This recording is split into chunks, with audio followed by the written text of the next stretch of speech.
आदरणीय दर्शकबिन नमस्कार।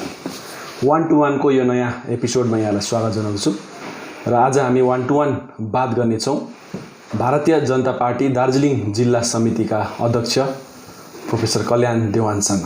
सर यहाँलाई स्वागत छ के नमस्कार कार्यक्रममा 1 to 1 मा तपाईलाई स्वागत जनाउँछु।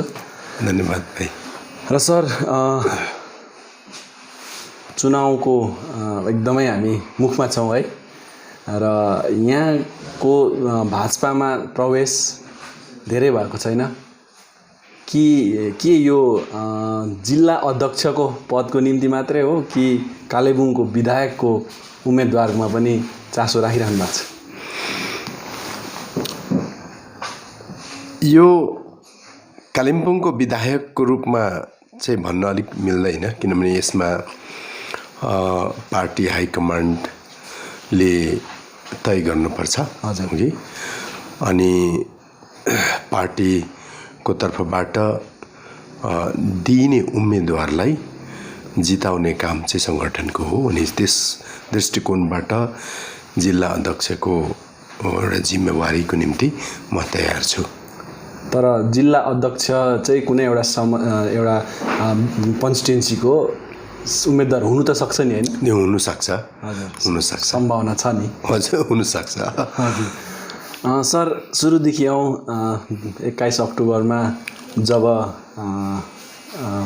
तपाईको पहिलाको पार्टी भनौँ न हैन, धेरै वर्ष गर्नुभएको 2007 देखि 2007 मा मलाई आज पनि याद छ 2007 को 31 अक्टोबरको दिन तपाईले मोटर स्ट्यान्डमा हैन आफ्नो पुरानो पार्टीको पुरै झण्डा त्यहाँनिर मतलब के भन्नु समर्पण गरेर यो गोजङको झण्डा ग्रहण गरेर 2007 देखि गर्नुभएको यो पार्टी तपाईले छोड्नुभयो है। जब विमल गुरुङ कलकत्तामा आएर उहाँले यो घोषणा गरेपछि, तृणमूलको गठबन्धन घोषणा गरेपछि बिजेपीमा तपाईँ आउनुभयो त्यसको 1 महिना बादमा। तर अब विमल गुरुङले जुन कारणले भाजपा छोडे कि अब भाजपाले केही दिँदैन भनेर, तर तपाईँ फेरि केही नदिने पार्टीमै जानुभयो कि के तपाईँलाई सुटुकै केही भनेको छ कि या त तपाईँले के चाहिँ तपाईँले भाजपाले चाहिँ के दिनेवाला छ र तपाईँ जानुभएको कि होइन अब पार्टी त गर्नै पर्छ यो छोडे अर्कोमा जाउँ भन्ने त्यसै लाग्नुभयो कि या त यो अब मुद्दा चाहिँ खासमा के छ कि के चाहिँ भाजपाले दिनेवाला रहेछ? सर विशेष गरेर म भाजपामा प्रवेश हुनुको मुख्य उद्देश्य नै गोर्खाहरूको यो दुईटा राजनीतिक मुद्दाको समाधान होस् भन्ने कुरा हो। किनकि 2019 को चुनावमा जुन भाजपासित जुन एउटा सम्झौता भएको थियो, यो छोडिएको 11 जातिलाई जनजाति अनुसूचित जनजातिको मान्यता दिने अनि यो धेरै अघिदेखि चलिआएको यो राजनीतिक शोषणबाट मुक्त हुने एउटा गोर्खाहरूको जुन चाहिँ अभियान थियो, सामूहिक अभियान, त्यस अनुरूप एउटा पर्मानेन्ट पोलिटिकल सल्युसन दिन्छौँ हामी गोर्खाहरूको निम्ति भन्ने एउटा जुन चाहिँ सङ्कल्प थियो। दुईटा मुद्दालाई लिएर जुन इलेक्टोरल एलायन्स गोजमुमले भाजपासित गरेको थियो, यो एलायन्स र यो सङ्कल्प यो 2024 भित्रमा समाधान हुने यो एउटा विषयवस्तु हो। हजुर। अनि भाजपा केन्द्र सरकारले जुन प्रकारले उनीहरूले प्रमिस गरेको राष्ट्रिय समस्याहरू जुन एकपछि अर्को गर्दै जुन कार्यशैलीमा उनीहरूले समाधान गर्दै आए, बीचमा जुन प्रकारले एउटा विश्वव्यापी एउटा कोरोनाको समस्या आइपर्यो देशलाई, त्यस पछाडि अब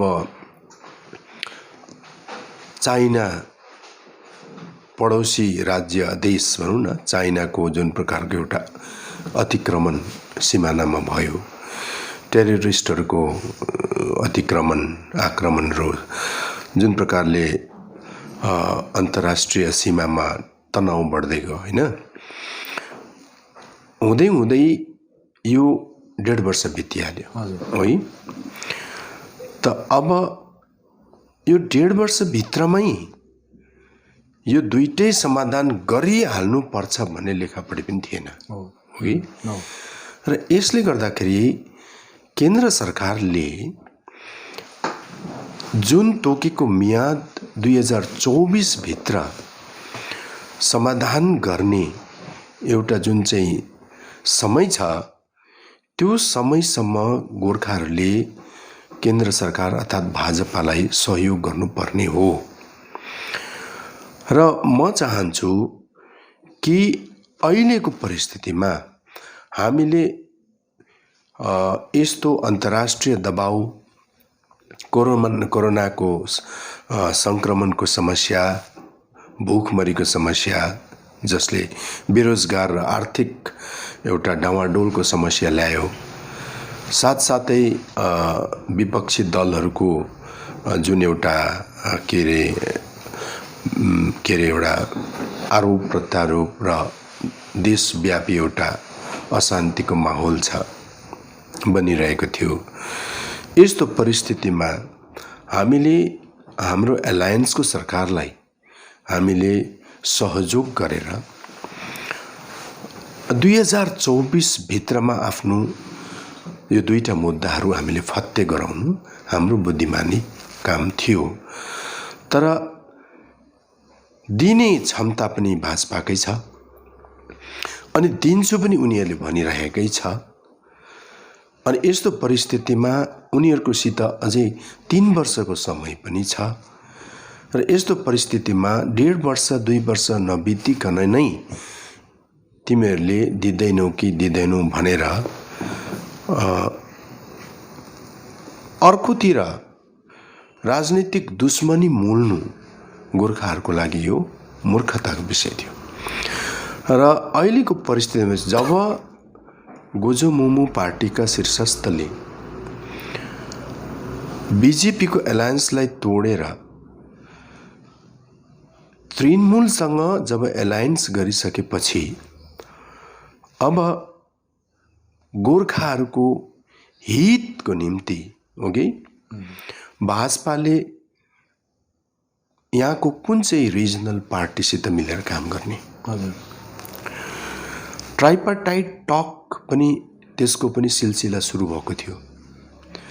तर जब ट्राइपार्टाइट टकलाई बाइकट गरेर गोर्खाल्यान्डको विरोध गर्ने भनौँ टिएमसी सरकारसित गोजोमुमुले हात मिलाइसकेपछि अब गोजोमुमुले गोर्खाल्यान्ड माग्ने नैतिक अधिकार नै गुमाइदिएपछि अब हामी गोजोमुमुको मा बसेर गोर्खाल्यान्ड भन्नु केवल जनतालाई ढाँट्नु मात्रै। यसले गर्दाखेरि गोर्खाहरूको हित गर्नु हो भने, गोर्खाहरूको लागि उनीहरूको समस्याको समाधान गर्नु हो भने अब त्यो समाधान त केन्द्रबाट हुन्छ, त्यो समाधान राज्य सरकार र लोकसभाबाट पारित हुने कानुनले मात्रै हुन्छ है। त्यस्तो परिस्थितिमा अहिले भाजपाले गोर्खाहरूप्रति आफ्नो प्रतिबद्धता, आफ्नो एउटा वचन, एउटा आश्वासनै भए पनि दिइरहेको खण्डमा अनि उनीहरूले आफ्नो सङ्कल्प पत्रमा यो दुईटा मुद्दा गाभेर हामी भारतीय गोर्खाहरूलाई बार हामी समाधान गर्छौँ भन्ने एउटा वचन दिइरहेको समयमा मैले के सोचे पनि यति बेला हामीले भाजपालाई नै सहयोग गर्नुपर्छ। सोझै भाजपामै गएर बरु हैन त्यो भन्ने सोचले आउनु यसमा यो कुरा ठिक छ सर कि मैले खास सोध्नु चाहेको चाहिँ के हो भनेदेखि अब भाजपाले दुईवटा चीज मुद्दाको सङ्कल्प पत्रमा हालेको छ, यो पनि देखि छ है। अनि तपाईले भने जस्तो यसको लागि 2024 सँग टाइम पनि छ, यो पनि ठिक छ। तर अब 11 जनजातिको कुरा जुन चाहिँ कुराको चाहिँ अब यहाँकै सांसद हैन जो भाजपाकै सांसदले पनि 2021 को अगाडि हैन यसको केही हुन्छ भनेर उहाँले नै वचन दिनुभएको थियो त्यो भएन भन्ने एकतर्फी एउटा उदासीनता तपाईले भने जस्तो टाइम छ तर पनि गर्नेले अहिले गर्न सक्थ्यो किन यत्रो टाइम लाउँथ्यो भन्ने एउटा कुरा भयो अर्को कुरा चाहिँ पीपीएस जुन पीपीएस छ नि पीपीएस चाहिँ यति साह्रो भेग भयो क्या अब यो चाहिँ एउटा समग्र भयो क्या अनि पीपीएस चाहिँ के हो इन प्रिन्सिपल पीपीएस के हो त्यो अब जनतालाई थाहा छैन अनि जनताले यताबाट सोचिरहेको छ यो हाम्रो अहिलेसम्मको माग अथवा गोर्खाल्यान्ड हो भनेर उता दिनेले अब के सोचेको थाहा छैन तर अब कमसेकम तपाईँ भाजपामा गइसकेपछि भाजपाको जिल्लाको अध्यक्ष भइसकेपछि तपाईँले कमसेकम आफ्नो पार्टीको चिज भयो नि त अब त यता होइन तपाईँ त अब त माग्ने भन्दा पनि दिने पक्षमा पनि पुग्नु भयो नि त होइन भनेपछि चाहिँ तपाईँले पार्टीमा लाग्नुभन्दा अगाडि इन प्रिन्सिपल तपाईँले सोध्नुभयो कि यो पीपीएस चाहिँ के हो गोर्खाल्यान्ड नै हो कि अहिले भन्नु मात्रै नसकेको हो कि बङ्गालको चुनावलाई मुख गरेर कि होइन यो अर्कै चिज हो कि यो सोध्नुभयो भन्ने नि मेरो कुरा यसमा यस्तो छ भाइ गोर्खाल्यान्ड सम्बन्धी वार्ता ट्रिपार्टाइट टक केन्द्र सरकारले बोलाएकै हो तर त्यो त 2 दिनमै त्यो त जिटिए बनाइदियो नि नै त्यो जिटिए सम्बन्धी बेशक त्यो केही त्यहाँनिर फेरबदल भयो तर म सर्वसाधारण जनतालाई यो आश्वासन दिन चाहन्छु कि जुन ट्राइपार्टाइट टक भयो त्यसमा सुरुदेखि अन्तसम्मै केवल गोर्खाल्यान्डको कन्स्टिट्युसनल जस्टिफिकेसनमाथि नै कुरा भयो अनि यसमा सबैले के अरे होम मिनिस्ट्रीमा भएको ट्राइपार्टाइट टकको मिनट्सहरू खोजेर अथवा आरटीआई गरेर निकालेर पढ्दा पनि हुन्छ हो कि होइन सर यो त बुझ्नु कुरो चाहिँ के हो भने हामी पत्रकारहरूले होस् या जनताले चाहिँ भाजपाले यो गरेको छ हामी यसरी बुझ्नु सक्छौँ भन्ने एउटा अनुमान लाउन सक्छौँ होइन तर अब तपाईँ त पार्टीमै गइसकेपछि त तपाईँले केही एउटा छिनाखाना गरेरै जानुभयो कि होइन तपाईँ पनि अनुमानमै जानुभयो जुन ट्राइपार्टाइट टकमा जुन निष्कर्षमा हामी पुग्यौँ र जुन प्रकारले जे किशन रेड्डीज्यूले सबै कुराहरू सुनिसकेपछि जुन उहाँले जुन प्रकारको एउटा उहाँले निर्णय भनौँ न उहाँले दिनुभयो है त्यो अनुसारले हामीले मैले के सोचेँ भने भाजपाले एउटा सोच बनाएको छ कि गोर्खाहरूलाई अन्याय भएको छ कि अनि गोर्खाहरू सही रूपमा संवैधानिक परिचय जुन आइडेन्टिफिकेसन छ त्यसको योग्य छ भन्ने कुरा केन्द्र सरकारलाई पनि अवगत भइसकेको अनि त्यसको निम्ति उनीहरूले सही नीति निर्धारण गर्ने पहल गर्ने पक्षमा छ र अब जुन प्रकारले पीपीएस को कुरा छ मलाई लाग्छ कि गोर्खाहरूको जुन समस्या छ यो भाजपाले राम्ररी बुझेको छ अनि नै उहाँहरूले पर्मनेन्ट पोलिटिकल सल्युसनको कुरा गर्नुभएको हो र यो पर्मनेन्ट पोलिटिकल सल्युसनको प्रसङ्ग उठ्नु नै कि यहाँ धेरैचोटि है आन्दोलन भए धेरैचोटि यहाँ अलग राज्यको माग उठ्यो यसमाथि धेरै प्रकारको धेरै जनताले बलिदान दिए शहीदहरू भए धेरै जेल खटे धेरैले नाना प्रकारको योगदानहरू दिए किन दिए त्यसको विशेष कारण छ अनि यो कारण भारतको केन्द्र सरकारलाई पनि अनि बीजेपी पार्टीलाई पनि यो पूर्ण रूपले अवगत छ र यसले गर्दाखेरि गोर्खाहरूलाई न्याय दिनुपर्छ देशमा भन्ने उद्देश्यले नै पर्मनेन्ट पोलिटिकल सल्युसनको एउटा परिकल्पना भाजपाले गरेको हो अनि त्यो पर्मनेन्ट पोलिटिकल सल्युसन त्यति बेला पर्मनेन्ट सल्युसन हुन्छ जति बेला गोर्खाहरूलाई असली न्याय हुन्छ अनि त्यो परिस्थिति चाहिँ अब कति बेला हुन्छ भन्दाखेरि संवैधानिक रूपले गोर्खाहरू बसोबासो बहुल संख्यामा बसोबासो गरेको यो क्षेत्र दार्जिलिङ तराई डुवर्सलाई एउटा संवैधानिक रूपमा संवैधानिक तरिकाले जे कुरा यसलाई ठिक छ जुन कुरा आज गोर्खाहरूले सोचेको छ त्यही अनुरूप भाजपाले यो पर्मनेन्ट पोलिटिकल सल्युसनको परिकल्पना गरेको छ भन्ने मलाई पूर्ण विश्वास छ। यसैले गर्दाखेरि आज एकै मात्रै पार्टी हो भाजपा, जसले गोर्खाहरूलाई पर्मनेन्ट पोलिटिकल सल्युसनको एउटा आश्वासन दिएको छ अनि वचन दिइरहेको छ। योभन्दा अघि कुनै पनि राजनैतिक पार्टीले, केन्द्रको सत्तामा बस्ने कुनै पनि राजनैतिक पार्टीले गोर्खाहरूप्रति यस्तो प्रकारको एउटा के भने एउटा मनोभावना, एउटा के भने यस्तो प्रकारको न्याय गर्ने दृष्टिकोण राखेको इतिहास छैन। हजुर, भनेपछि तपाईँले पनि आज भाजपाको जो एउटा काम गरिराख्नु भएको छ, यसरी भाजपाको जो मेन लिडर छ भनौँ न होइन, जो गृहमन्त्री भयो या त प्रधानमन्त्रीसँग 1-to-1 बात गरेर के हो भन्ने कुरा त तपाईँले पनि अहिलेसम्म प्रश्न पाउनु भएको छैन, तर एउटा आस्था अनि एउटा विश्वास चाहिँ भाजपामा छ तपाईँको होइन, यो कुरा बुझ्यो। तर अब जुन आस्था र विश्वासको तपाईँले कुरा गर्नुहुन्छ नि, भाजपालाई भोट दिएको 3टा MP बनाइसक्यौँ है, अनि 2017को त्यो आन्दोलन जसमा अब हाम्रो 13 जना शहीद पनि बने, त त्यो समय SS आलुवालले एउटा एक शब्द धरि नबोल्नु होइन, यो जग्गामा नआउनु,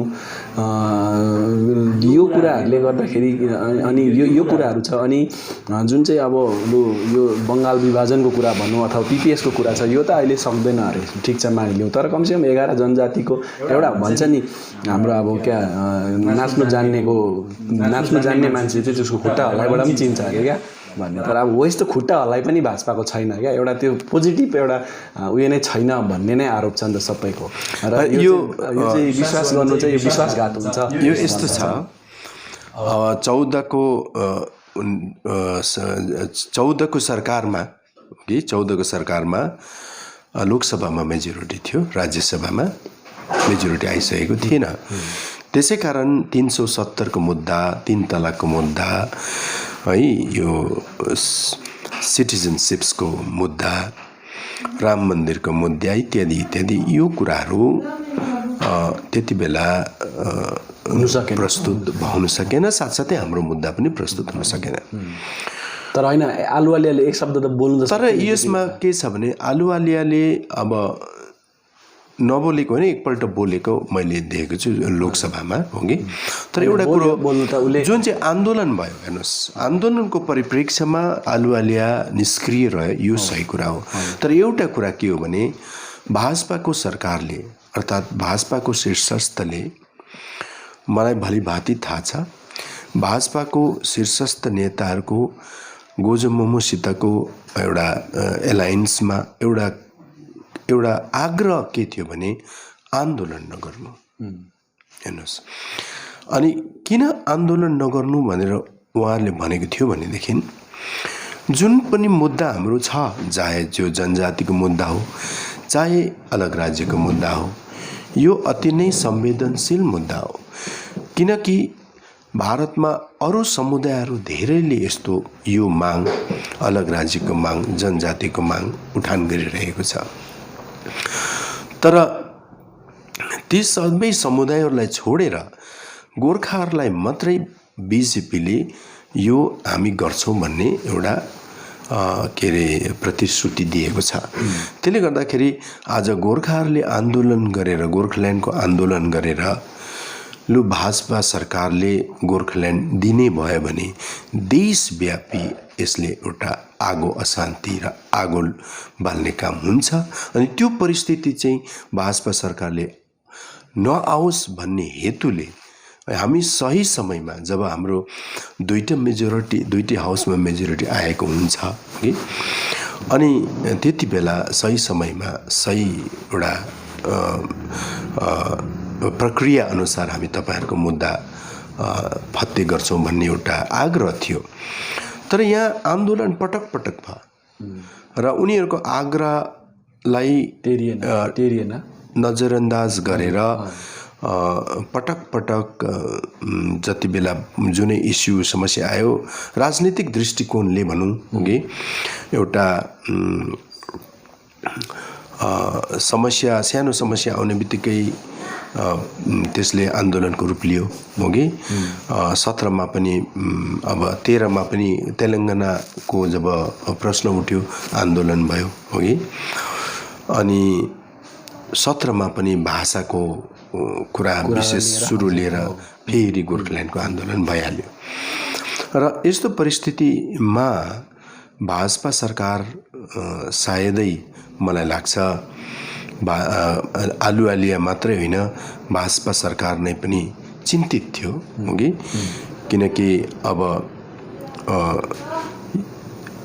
गोजो मोमोले राजनीतिक आफ्नो मुद्दा हासिल गर्नु पर्दा जुन प्रक्रिया र जुन बाटो अपनाउनु पर्थ्यो सायद आन्दोलनले गर्दा आफ्नै मुद्दालाई हानि पुगिरहेको थियो। हजुर सर, यसले सर मैले कुरा बुझेँ कि सर भन्नु मतलब त्यो 17को आन्दोलन चाहिँ भाजपाको मतलब इच्छा विरुद्ध हुँदाखेरि नै आलुवालियाले त्यसमा पक्षेप नलिएको भन्ने कुरा होइन। अनि म पनि त यही कुरामा आएको, मैले पनि यही भन्नु चाहेको, यदि भाजपाले गठबन्धनको धर्म निभाउँदै आफ्नो गठबन्धन भएको एउटा दलले आफ्नो मुद्दालाई लिएर यदि आन्दोलन गर्छ भने समयमै तिमीहरू आन्दोलन नगर, हामी कमसेकम त्रिपक्षीय वार्ता गरेर यो विषयमा चर्चा गर्छौँ, वार्तामा टेबलमा यसको समाधान हुन्छ भनेर सुरुमै भनिदिएको भए 105 दिनको बन्द पनि हुने थिएन होला, 13 जना मर्ने पनि थिएन होला भन्ने आरोप पनि त छ नि त। यदि सुरुमै गरिदिएको भए बरु यस्तो हुने थिएन, तर किन गरेन भन्ने चाहिँ कुरा छ नि त। म भाइलाई एउटा दृष्टान्त दिन्छु।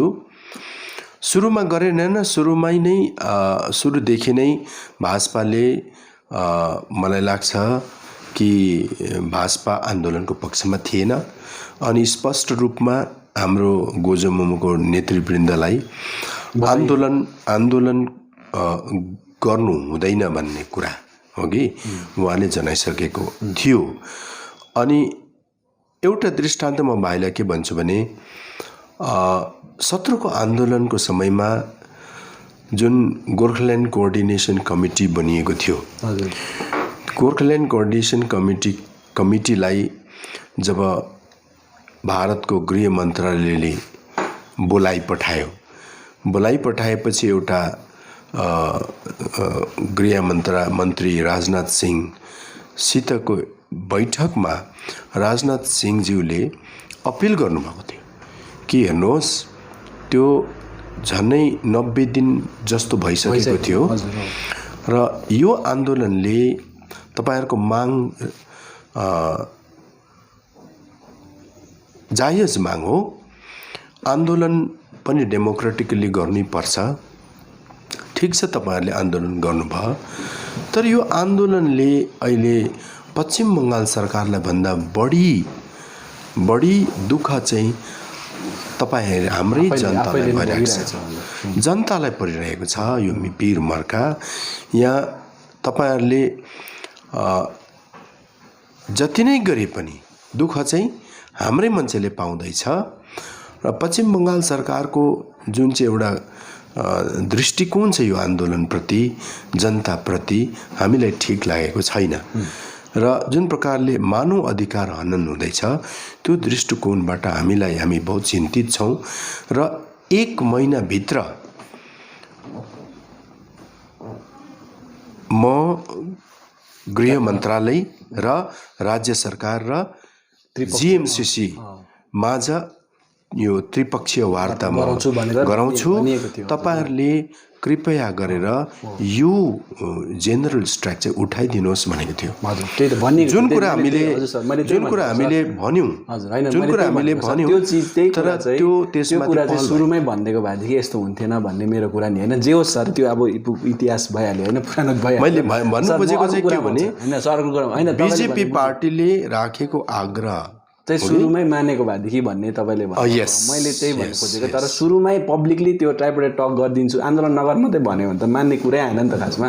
अब त्यो जग्गामा यदि अरू कोही भन्यो भने नगर मात्रै भनेर भने नगर म यो गरिदिन्छु कमसेकम यति भनिदिएको भए भन्ने मेरो कुरा हो है। जे होस् त्यो इतिहास भइहाल्यो सर। म अब कहाँ आउँछु भने अघि तपाईँले पनि भनिहाल्नु भयो, जुन हाम्रो दुईवटा मुद्दा छ नि, संवेदनशील मुद्दा तपाईँ आफैले पनि भनिहाल्नु भयो, स्वीकार्नु भयो।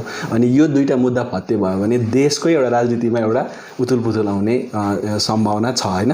1 नम्बर जुन चाहिँ 11 जनजाति छ, यो अब 11 हाम्रो जातको जुन जातिहरू छ उनीहरूलाई जनजाति दियो भने मैले सुन्दै थिएँ त्यो संविधानै संशोधन गर्नुपर्छ।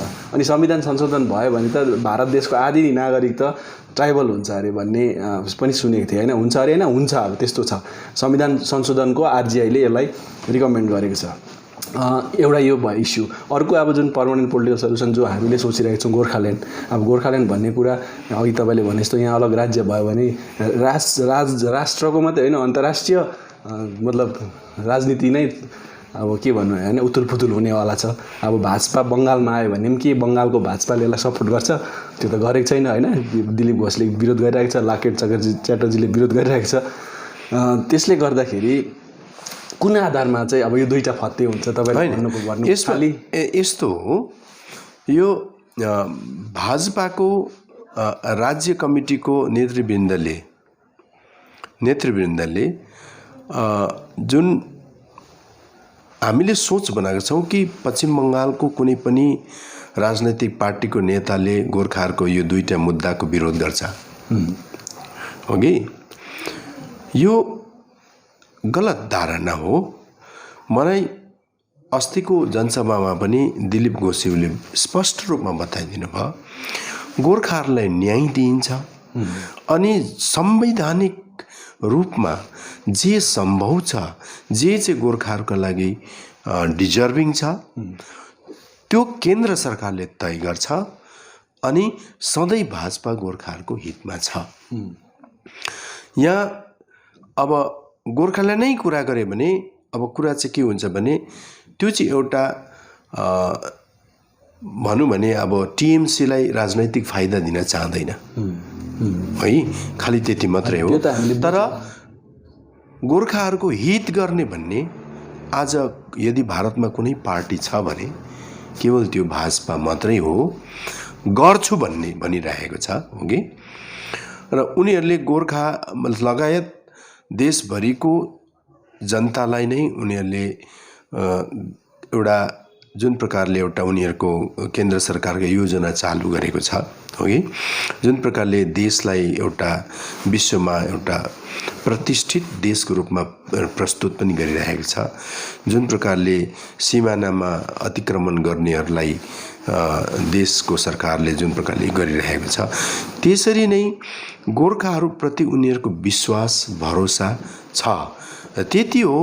हामीले पनि अब जोख्नुपर्छ यो होइन। म सबैभन्दा पहिला पार्टी भन्दा पनि पहिला एउटा जातिलाई रिप्रेजेन्ट गर्छु अनि म यो पार्टीमा आउनुको कारण पनि जातिको हित र जातिको सुरक्षा होस् र हुनुपर्छ र यसको अरू कुनै विकल्प छैन, भाजपा मात्रै हो र भाजपालाई नै हामीले सहयोग गर्नुपर्छ भन्ने विषय हो वस्तु। हजुर, त्यही त सरले भन्नुभयो अब भाजपा नै अहिले देशमा गोर्खाको हित चाहने पार्टी भन्नुभयो। तर अब एक दुईवटा घटनाहरूलाई लिएर हेऱ्यो भनेदेखि आसाममै हेर्नुहोस् एनआरसी लागेर 1 लाखभन्दा बेसी गोर्खाहरू त्यहाँ अहिले पनि बिजोग छ। त्यसपछि आसामको तेजपुरको सिट जहाँ चाहिँ एउटा गोर्खाले हरेकचोटि त्यहाँ कांग्रेस हुँदा पनि मणिकुमार सुब्बाले 3 खेप जितेको हो। त्यसपछि त्यहाँ आरपी शर्मा आएर जितिरहेको हुँदाको गोर्खाको एउटा सिटमा अगोर्खालाई त्यहाँनिर आरपी शर्माले सिट नदिएर एउटा अगोर्खालाई सिट दियो है। त्यो त उताको भयो। अब यता हेर्नुहोस्, यता आयो भनेदेखि अमित शाहले गृहमन्त्रीले स्वयंले एनआरसीको कुरामा भन्नुभयो गोर्खाहरूलाई एनआरसीले केही हुँदैन 1950 को सन्धिले बचाइहाल्छ भन्नुभयो। अनि यो 1950 सन्धिले बचाइहाल्छ भन्नु मतलब हामी चाहिँ नेपालबाट उयो आएको भन्ने बुझ्यो होइन। त्यस्तो मतलब दृष्टिकोण छ, दृष्टिकोण त्यो बुझाइमा यो गलत इन्टरप्रिटेसन हुँदैछ कि वास्तवमा आसामको गोर्खाहरूको समस्या वास्तवमा हामीले आज एनआरसीलाई दोष दिन्छौँ तर वास्तविक समस्या के हो त्यो बुझ्नु पर्छ हो कि किनभनेदेखि हामी एउटा देशको सिटिजन भइसकेपछि हामी आफ्नो सबै के अरे डकुमेन्टेसन्सहरू हामीले करेक्ट राख्नु पर्यो। जस्तो म यहाँको मेरो अब आज 5 पुस्ता हाम्रो छ यहीँ होइन। यहाँ बराजुको पनि बाउदेखिको के अरे रेकर्डहरू छ नि त होइन। तर अब यस्तो परिस्थिति पनि यहाँ पनि होला कि अब बाउको नाम बाजेको नाम एउटा छ जात अब याखा म देवान भाइ बाउको नाम छ बाजेको नाम अत्तरमान है यता जात याखा तल आएर नातिले देवान लेख्यो होइन। अब त्यो याखा र देवान मिलेन होइन। अब समस्या त्यहाँ पर्यो होइन। अब याखा नै देवान हो भनेर सर्टिफाई गर्ने कोही छैन अथोरिटी होइन। यस्तो परिस्थिति पनि आएको हुनसक्छ हो कि। मैले धेरैवटा समस्या यस्तै देखेँ किनकि आसामको जति पनि यो एनआरसीले के अरे बिथोलिएको दाजुभाइहरूको रिलेटिभ्सहरू यता पनि दार्जिलिङ खरसाङतिर पनि रहेछ र उनीहरूसँग कुरा गर्दाखेरि पनि त्यस्तै त्यो क्या कि त एड्रेसको ठिक गडबडी कि जातको गडबडी कि बाजेको नाम डकुमेन्टमा अर्कै छ आफूले अर्कै लेखाएको छ यस्तो पनि छ। अर्को कुरो चाहिँ अर्को चाहिँ जस्तो 19 होइन त्यो त इनोसेन्ट जनताको दोष होइन। त्यो त अब जो नागरिक जो यो छ अब उसलाई त्यो अब उसले पनि त्यो एउटा उसले पनि अप टु डेट राख्नु पर्यो नि त सबै कुरा। त्यसो भने सर योपालि भाजपालाई भोट हाल्दै कागजपत्र पनि रेडी राख्नु पर्यो भने त्यो होइन मैले त्यो भनेको। हेर्नुहोस् यो पनि समस्या यहाँनिर आज हेर्नुहोस् यहीँ पनि हेर्नुहोस् आधार कार्डमा नाम अर्को होइन। अब त्यहाँ मिल्दैन। अब भोटर आइडीमा अर्को अब त्यो मिलेन नि त। तपाईँको त्यो अब माथि केवाइसीमा त्यो अब ब्याङ्कमै जाउँ भने पनि त्यो अलग अलग भयो फर्काइदिन्छ होइन। त्यस्तो भयो नि त। अब तपाईँको टेलिफोन यो सित मोबाइलसित लिङ्क हुँदैन टेलिफोन नम्बरसँग लिङ्क हुँदैन यस्तो थुप्रो समस्या। यो टेक्निकल डिफिकल्टिजहरू हो। यो टेक्निकल समस्याहरू यसलाई अब सिस्टममा लिएर त्यसको प्रपर इन्भेस्टिगेसन त्यसमा अब धेरै लुपहोल्सहरू पनि त हुन्छ होइन। त्यो टेक्निकल डिफिकल्टिज र टेक्निकल विकनेसेसको फाइदा लिनेहरू पनि हुन्छ।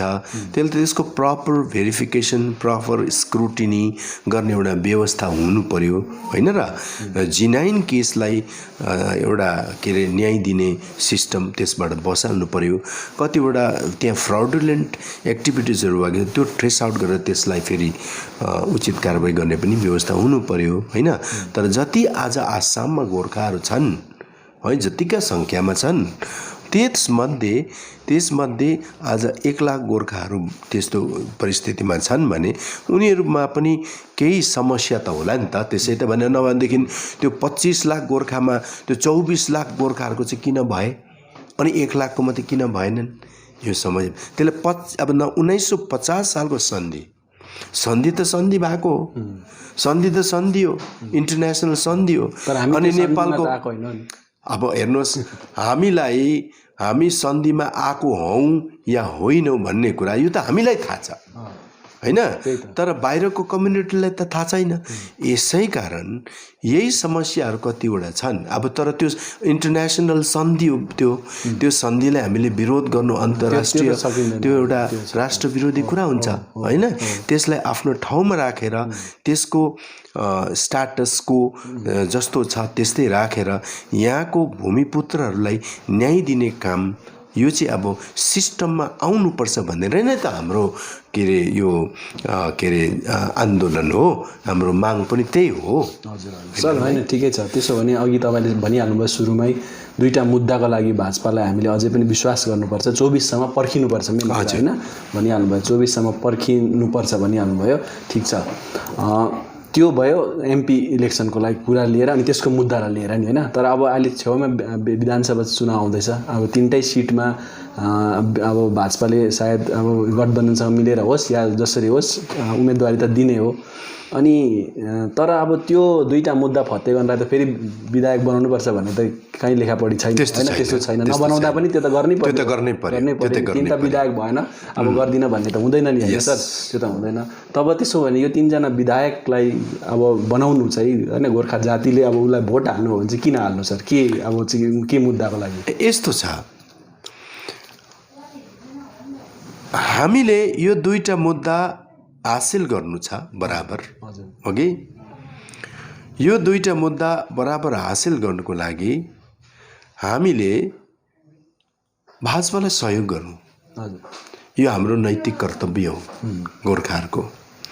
यसै कारण यो कुन मुद्दा भन्ने कुरा होइन। हामीले भाजपा र केन्द्र सरकारलाई हो कि हाम्रो विश्वास, हाम्रो भरोसा हामीले जताउनु पर्छ। हजुर, त्यो त 3 खेप जताइसक्यो नि हैन अन्त सर? नो 3 खेप जतायौँ नि त तब के अहिले हामी फेरि टिएमसीलाई भोट दिएर फेरि राजनीतिक दुश्मनी मोल्नु? यो अन्तमा खाने बेलामा अभागीलाई रिस उठेको जस्तो त गोर्खाहरूले गर्नु मिल्दैन, मेरो भनाइ हो। ओके, त्यसले गर्दाखेरि हामी बराबर भाजपासँग छौँ, किन 24सँग छौँ भनेपछि यो विधानसभाको चुनावमा पनि हामी भाजपालाई जिताएर पठाउँछौँ। यो जनताको स्ट्राटेजी हो, यो रणकौशल हामीले यसरी अपनाउनु पर्छ। ठिक छ सर, त्यसो भने 24सम्म पर्खिनु पर्यो है, अथवा यो अहिलेको 21को चुनावमा पनि जिताउनु पर्यो, यो पनि गर्यो अनि 24सम्म पनि पर्ख्यो र 24सम्म यदि केही भएन भने के हुन्छ सर त्यहाँदेखि? 24सम्म पनि केही भएन भनेदेखि चाहिँ त्यति बेला जनताले केही अब दोहोरो सोच गर्नुपर्ने बाध्यता आउला। तर मलाई विश्वास छ 2024 भन्दा अघि नै हामीले यी दुईटै मुद्दाहरूमाथि समाधान भएको त्यो नयाँ उज्यालो हामी देख्न पाउँछौँ भन्ने मलाई लाग्छ। जुन चाहिँ अब अघि तपाईँले कुरा पनि निकाल्नुभयो दिलीप घोषको है, उहाँले बयान दिनुभएको थियो 2017कै आन्दोलन पछाडि जब उहाँ दार्जिलिङ आउनुभएको थियो त्यति बेला पनि उहाँले बयान दिनुभएको थियो कि हामी त जब हामी केही दिन्छौँ अथवा गोर्खा जातिलाई जब हामी केही न्याय दिनुपर्छ भने हामी यहाँको 10-12 लाख गोर्खालाई कहाँ हुन्छ, हामी त देशभरि गोर्खालाई न्याय दिन्छौँ भन्ने एउटा वक्तव्य दिनुभएको थियो होइन। अनि त्यो कुराहरू अहिले अब त्यसको चर्चा परिचर्चा हुँदैछ अनि अहिले आएर त्यो एउटा इस्यु आयो, तपाईँले पनि सुन्नुभयो होला, Gorkha national all India Gorkha assembly भन्ने एउटा इस्यु आयो अनि त्यो चाहिँ त्यही इस्युमाथि चाहिँ समग्र गोर्खाहरूलाई एउटा नेसनल गभर्नेन्समा पार्टिसिपेसनको लागि एउटा सेटेलाइट सिस्टमको व्यवस्था दिने र त्यसमा चाहिँ अल इन्डियाको गोर्खाको सहभागिता हुने अनि यही कन्सेप्टमा चाहिँ दिलीप घोषले बोलेको भन्ने कुरा अहिले आएको छ होइन। जस्तै सिके श्रेष्ठले एउटा भिडियो निकालेर त्यो कुरा भन्नुभएको थियो। त्यसो हो भनेदेखि यो कुरामा तपाईँले केही स्टडी गर्नुभएको छ अथवा यो कुरा हो भने कि दिलीप घोषको जहाँ तक स्टेटमेन्ट छ उहाँले यो बेस गरेको हो यो जनजाति अनुसूचित जनजातिलाई र पिपिएसलाई केन्द्र गरेर राखिएको यो उहाँको वक्तव्य हो कि। तर जुन चाहिँ नेसनल गोर्खा नेसनल एसेम्ब्लीको कन्सेप्ट छ यो कन्सेप्ट अब कहाँबाट यो भयो अनि कसरी भयो यो ठिकै होला, मेरो यसमा भन्नु केही छैन। तर कुरो के हो भने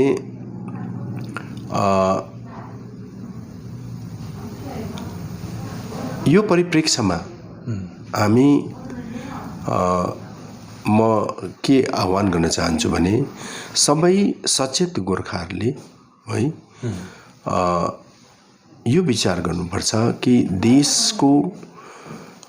देशको जुन एउटा व्यवस्था छ, संविधान छ हो कि देशको संविधान अनुरूप हामीले काम गर्नुपर्छ अनि कुनै पनि यस्तो पहल नहोस् जसले गर्दा गोर्खाहरूलाई एउटा के अरे असंवैधानिक है प्रकारको एउटा के भने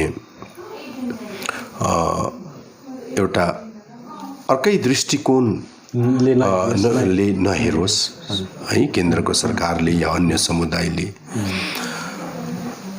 राष्ट्रभरिको गोर्खाहरूको हित गर्नु एउटा सोच्नु यो सही कुरा हो अनि यसको लागि सबै गोर्खाहरूले पहल गर्नु उचित हो।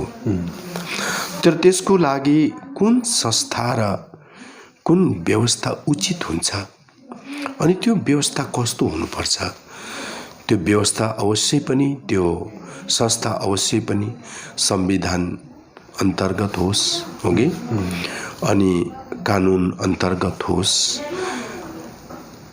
संविधानलाई उछिन्ने, कानुनलाई उछिन्ने र देशको स्थापित व्यवस्थालाई उछिन्ने खालको त्यो व्यवस्था त्यो संस्था नहोस् जसले भोलि देशको गोर्खाहरूमाथि कुनै प्रकारको आक्षेप आइलागोस्।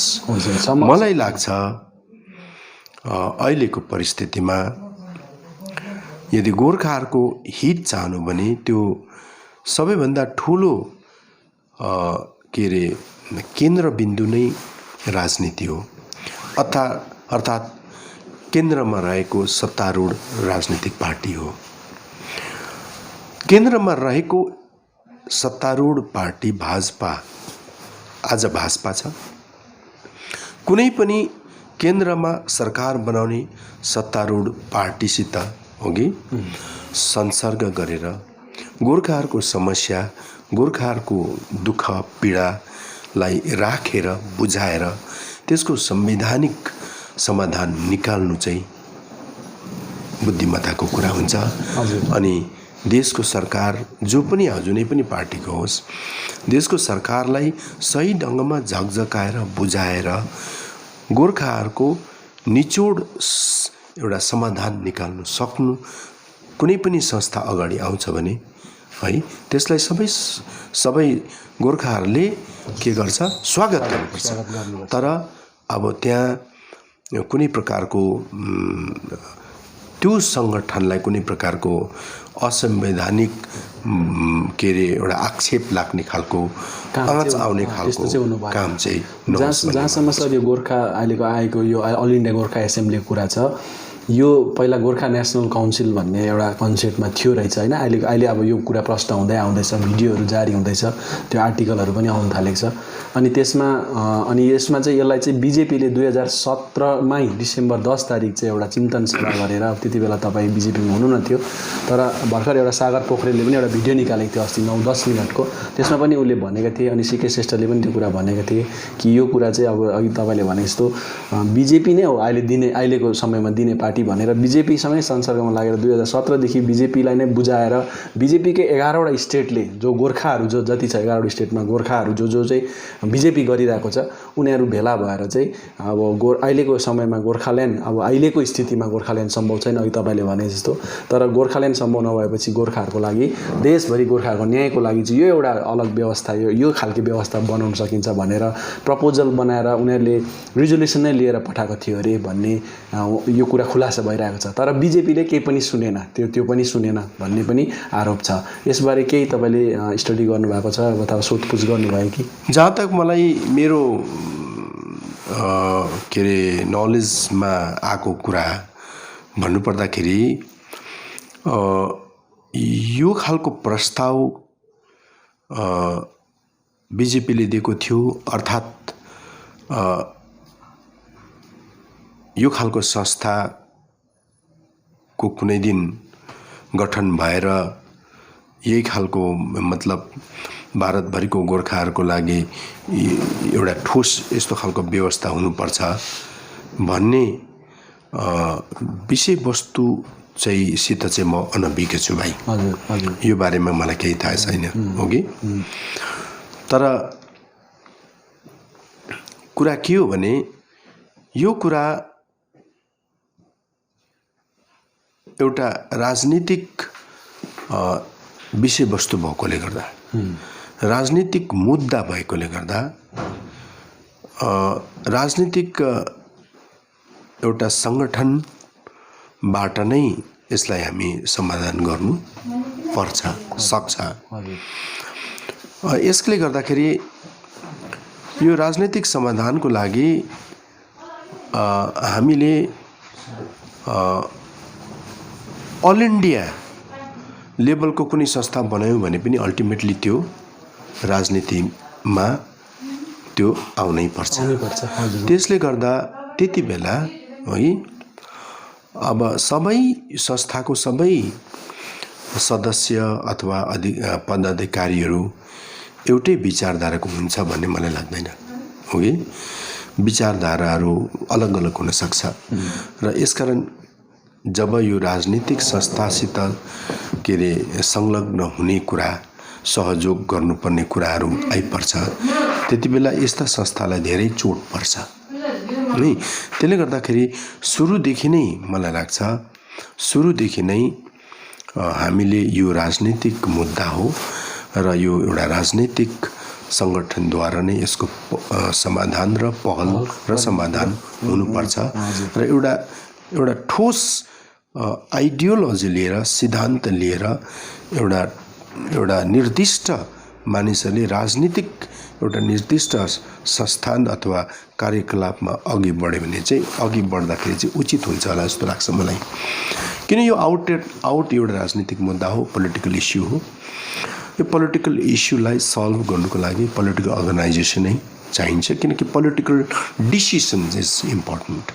त्यसले गर्दाखेरि अन्तमा गएर यो एउटा राजनीतिक दाउपेचमा यो मुद्दालाई छिराइ पठाउनु पर्दाखेरि हो आफ्नो राजनीतिक इन्क्लाइनेसनमा भरे सङ्घ संस्थाको पदाधिकारी वर्गहरू छुट्टिन्छन्, बाँडिन्छन्, उनीहरूसित धेरै प्रकारको कूटनीतिक खेलहरू हुन्छन्। त्यति बेला अलिकति यो सङ्गठन नै अलिकति दुर्बल र अलिकति कमजोर भएर जाने। हजुर ठिकै हो सर कि तर अब यो चाहिँ राजनीतिक मुद्दा त एकदम यसमा 100% यो हो होइन। यो अनि यो पार्लियामेन्टले छिनाफाना गर्ने विषय हो नि यो होइन, यो एकदमै यो हो। तर यो हुँदाहुँदै पनि एउटा जातीय मुद्दा हो नि। जसरी भाषाको आन्दोलन भएको थियो त्यो पनि एउटा जातीय मुद्दा नै थियो भनौँ न होइन। भाषा अब नेपाली गोर्खाहरूले नेपाली भाषाको मान्यता मागेको थियो, एउटा जातीय मुद्दा थियो। अनि एउटा जातीय संस्था नै त्यति बेला पनि भनौँ न भानेराप होइन, भारतीय नेपाली राष्ट्रिय परिषद गठन भयो। त्योभन्दा अगाडि अखिल भारतीय नेपाली समिति र लास्टमा गएर छिराउने भानेराप थियो। अथवा भनौँ एउटा अराजनैतिक जस्तै सङ्गठन, हुनु त राजनीतिक व्यक्तिहरू थिए तर अराजनैतिक सङ्गठन थिए। त्यस्तै नै यो पनि त्यस्तै हुनुपर्छ भन्ने पनि अहिलेको विचारधारा मतलब विचारकहरूले त्यो कुराहरू राखिरहेछ क्या। कसरी भनेदेखि अब हाम्रो जुन मुद्दा छ नि यो चाहिँ एउटा जातीय मुद्दा त हो, फेरि यो क्षेत्रीय मुद्दा होइन, कुनै एउटा क्षेत्रलाई लिएर गरिने मुद्दा होइन। जब हाम्रो आइडेन्टिटीको कुरा आउँछ, नेसनल आइडेन्टिटीको कुरा आउँछ, जब राष्ट्रिय चिनारी भन्ने कुरा त देशभरि गोर्खाहरूको हो। त्यसले गर्दाखेरि एउटा क्षेत्रको दलले आन्दोलन गर्दा चाहिँ के हुन्छ, गएर त्यो क्षेत्रको सहुलियतमा बिक्री हुन्छ। यस्तै भयो होइन, 88 मा पनि यही भयो, 2007 पछिको आन्दोलन पनि यही भयो। र अहिले चाहिँ के भन्दैछ भने विचारकहरूले कि यो अलग हुनुपर्छ, क्षेत्रीय मुद्दा अथवा यहाँको संसाधनको यहाँको विकासको मुद्दा अलग्गै र हाम्रो एउटा जातीय मुद्दा जो छ देशभरिको 1.5 करोडको मुद्दा भन्छौँ भनेदेखि त्यसमा 1.5 करोडको सहभागिता भएर त्यसलाई आन्दोलन अघि बढाएको छ भने क्षेत्रीय प्याकेजमा चाहिँ त्यो आन्दोलन साटिँदैन भन्ने कुराहरू छन्। यो स्पष्ट हुनुपर्छ। यो क्षेत्रीय मुद्दा पहल गर्ने अर्थात् राष्ट्रिय गोर्खाहरूको राष्ट्रिय मुद्दा पहल गर्ने यो इस्यु चाहिँ स्पष्ट हुनु पर्यो कि जस्तो पर्मनेन्ट पोलिटिकल सल्युसन विशेष गरेर यहाँको क्षेत्रलाई लिएर यो है एउटा यसको एउटा परिकल्पना हो। तर यो क्षेत्रीयसित पनि भारतभरिको गोर्खाहरू के अरे यो मुद्दासित पनि सरोकार राख्छ हो कि। र त्यसले गर्दाखेरि हामीले ढोङ चाहिँ गर्नु भएन भाइ, किनभने कतिपय हाम्रा राजनीतिज्ञहरूले गोर्खाल्यान्ड एउटा भावना मात्रै हो है, भावनाको राजनीति भनेर पनि कतिवटा कुरा गरे हो कि।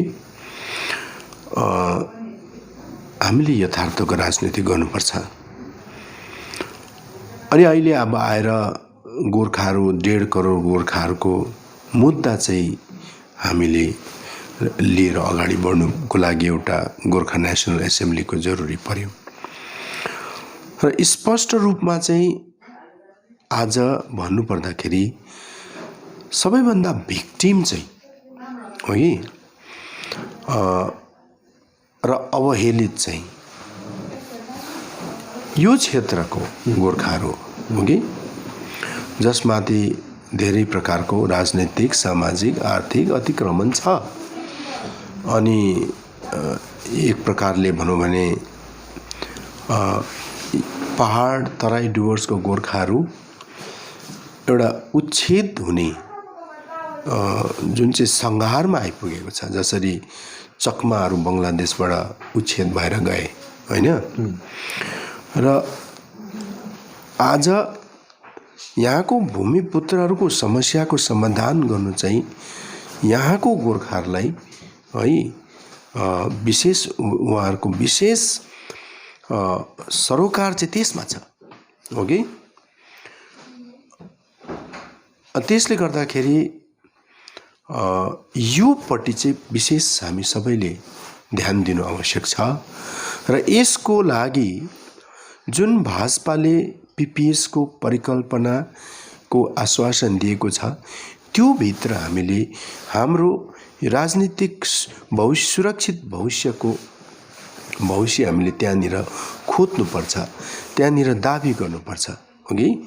त्यहाँनिर हामीले हाम्रो अलग एउटा सुरक्षित राजनीतिक भविष्य सँगसँगै है हाम्रो राजनीतिक आइडेन्टिटी है पनि हामीले त्यहाँनिर स्थापित गर्नु खोज्नुपर्छ। हामी भन्नाले यो क्षेत्रको अनि बाहिरको गोर्खा चाहिँ फेरि विशेष त्यही त मैले विशेष यो क्षेत्रीय समस्याले लिएर भन्दैछु। हेर्नुहोस्, यो अब बाहिरको गोर्खाहरूको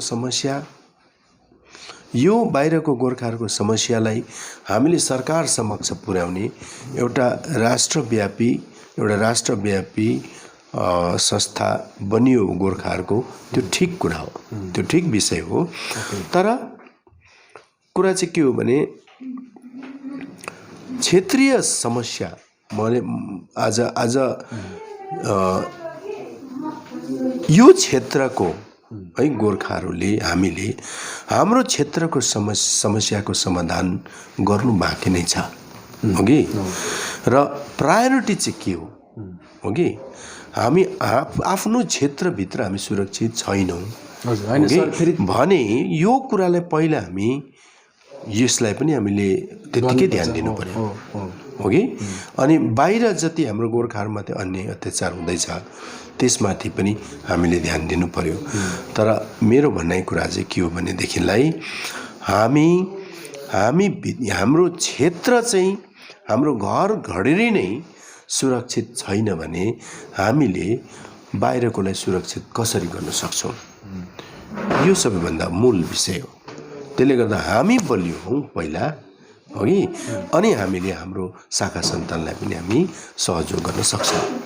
ओके सर, एउटा व्यक्तिगत प्रश्न मलाई सोध्नु मन पर्यो, त्योसँग कनेक्टेड अर्को प्रश्न भएकोले गर्दा ठिक छ। जुन विचारधारा जुन पार्टीमा आज तपाईँ हुनुहुन्छ अनि जुन पार्टीको विचारधारा छ र तपाईँको आफ्नो अब पर्सनल जुन हैन तपाईँको पारिवारिक भयो या त व्यक्तिगत जुन तपाईँ जुन विचारधाराको एउटा मतलब धर्म पालन गर्नुहुन्छ अलिक मिल्दैन नि है। तर कसरी यसको उयो भयो क्या हैन मिलन भयो?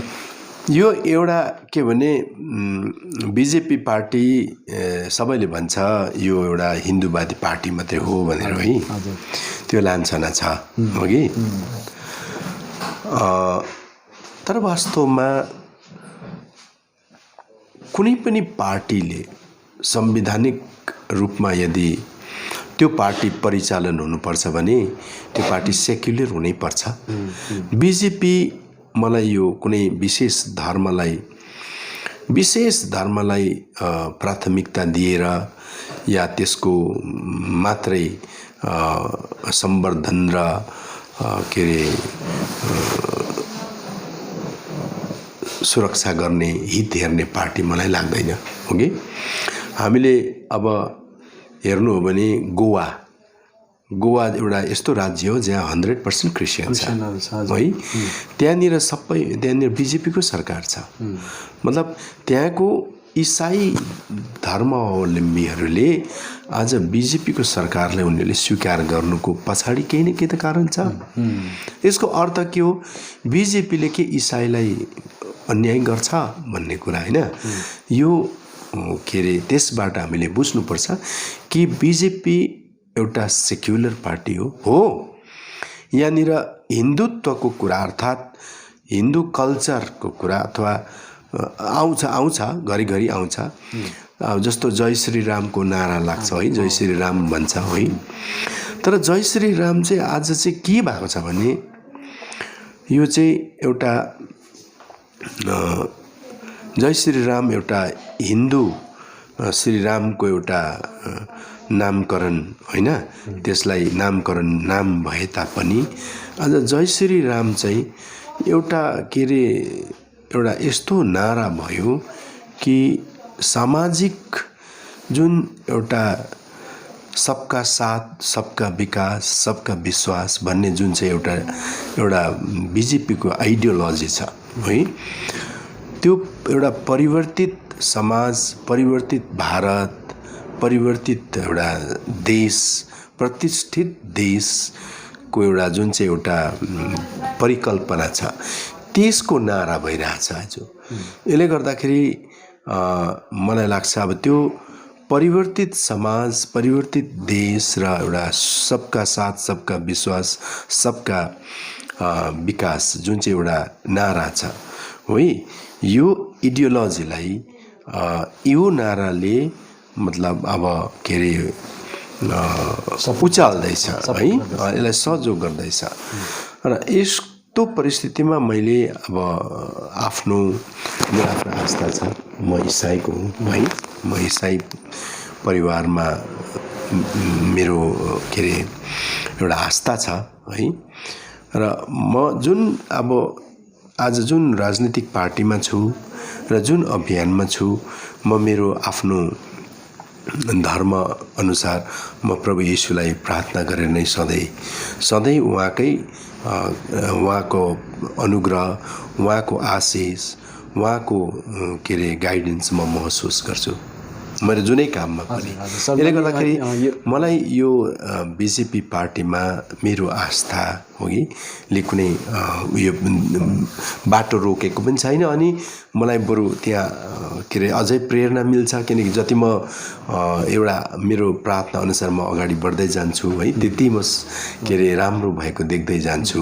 अनि धार्मिक कट्टरपन्थी अथवा धार्मिक एउटा पक्षपात, धार्मिक एउटा के अरे एउटा के भने अडचनहरू मैले यहाँ बिजेपी पार्टीमा कहीँ पनि महसुस गरेको छुइनँ। होइन, मैले यो सोध्नुको अर्थ चाहिँ मैले अघि भने जस्तो सप्लिमेन्ट्री क्वेसन चाहिँ के थियो भने अब हिजोको दिनसम्म पार्टीमै नभएको मान्छे, त्यो पनि एकजना तपाईँले भने जस्तो इसाई धर्मावलम्बी मान्छे हिजोसम्म पार्टीमै थिएन, पार्टीको मेम्बर पनि थियो कि थिएन, अचानक प्रेसिडेन्ट भयो अरे भन्दाखेरि चाहिँ पार्टीभित्रै पनि असन्तुष्टिहरू छ अरे भन्ने गाईगुई एउटा क्या मतलब हल्लाहरू चलिरहेको छ, पहिलादेखि थियो है। अनि त्यही कारण मैले सोधेको के यो सत्य हो, त्यस्तो छ असन्तुष्टिहरू? होइन, यस्तो पार्टीभित्र यस्तो असन्तुष्टिहरू अब बाहिर रूपमा मैले देखेको छुइनँ। हेर्नुहोस् है, मान्छेको मन हो होइन, केही भन्न सकिँदैन। तर पनि अब तर बिजेपी जति पनि कार्यकर्ताहरू छन् है, ती कार्यकर्ताहरू जुन प्रकारले आफ्नो काममा लागि परेका छन् हो कि, जानी नजानी भए पनि जसरी भए पनि उनीहरू खटिरहेका छन् हो कि, परिश्रम गरिरहेका छन्। उनीहरूको परिश्रम देखेर, उनीहरूको समर्पण देखेर मलाई एउटा गर्व पनि लाग्छ हो कि। उनीहरूले मन दुखाए मानव मान्छेको हो है, जस्तै भुल गरे पनि, जस्तै मन दुखाए तापनि आखिर उनीहरूले योगदान दिइरहेको छ सङ्गठनलाई।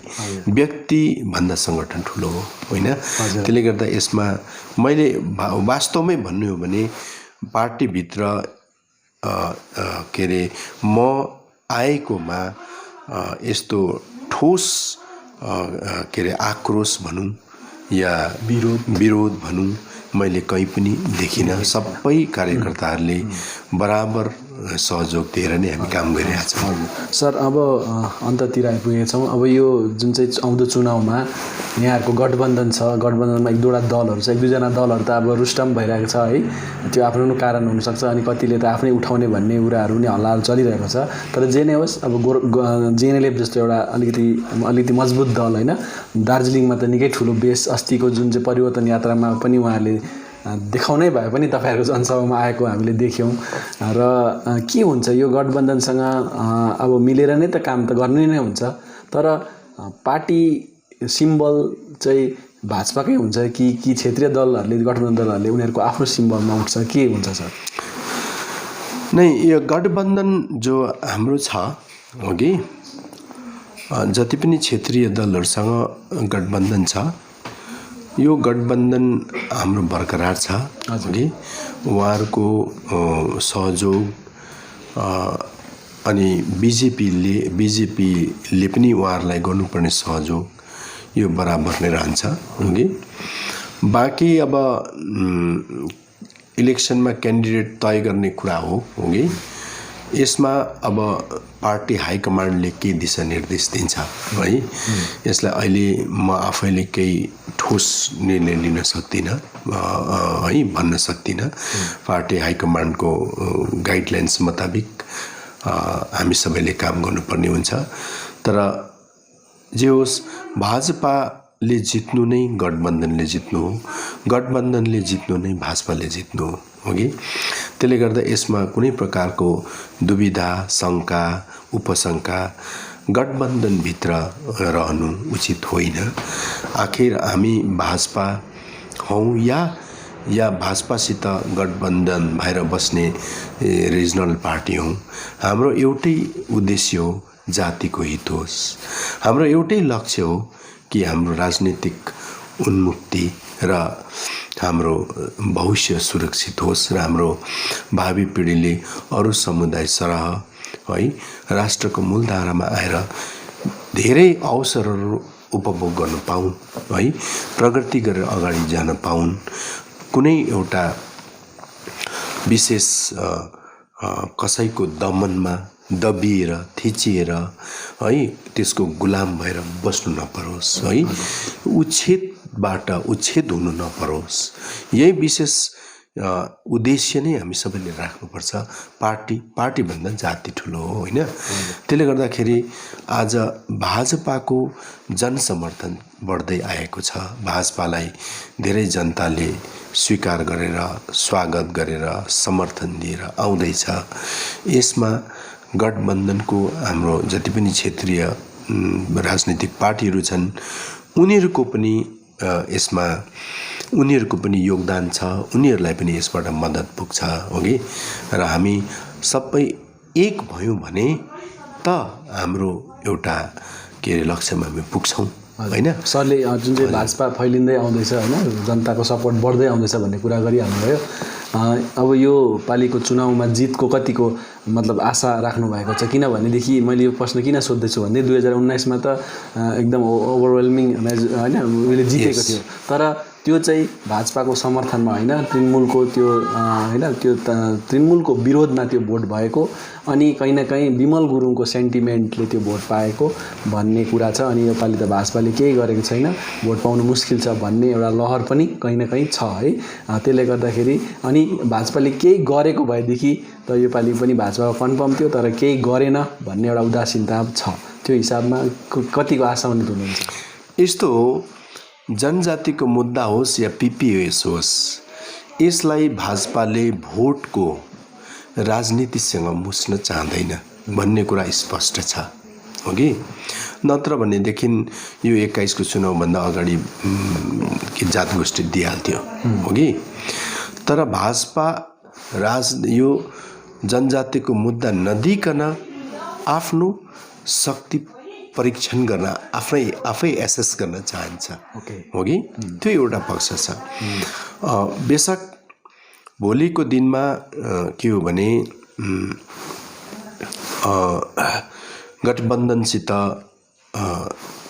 एउटा इक्वेसन मिलाएर हुन्छ कि के हुन्छ यो हाइकमान्डको निर्देशन आउनु छ हो कि तर आजको परिप्रेक्ष्यमा म के भन्न चाहन्छु भने पहाडभरि आज पनि टीएमसी प्रतिको जुन टीएमसीले जुन दुःख जुन उत्पीडन दियो त्यो आज पनि मान्छेको हृदयमा हालै छ हो कि अनि पहाडवासीले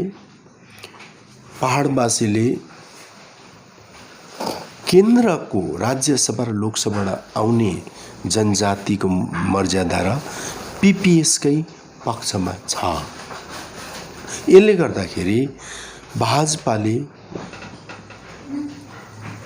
कुनै पनि आजको परिप्रेक्ष्यमा हेर्दाखेरि अहिले हेर्दाखेरि जुन प्रकारको जनताको एउटा रुझान छ, जनता खुलेर आउँदैन, तर उनीहरूले मनभित्र एउटा निर्णय र सोच बनाइसकेको जुन हामीले बुझ्दैछौँ, त्यसबाट यो एकदमै स्पष्ट छ कि पहाडभरि नै है भोटकै हिसाब गर्ने हो भने भाजपा अहिले सबैभन्दा ठुलो मेजोरिटी पार्टीमा छ भन्ने मलाई लाग्छ।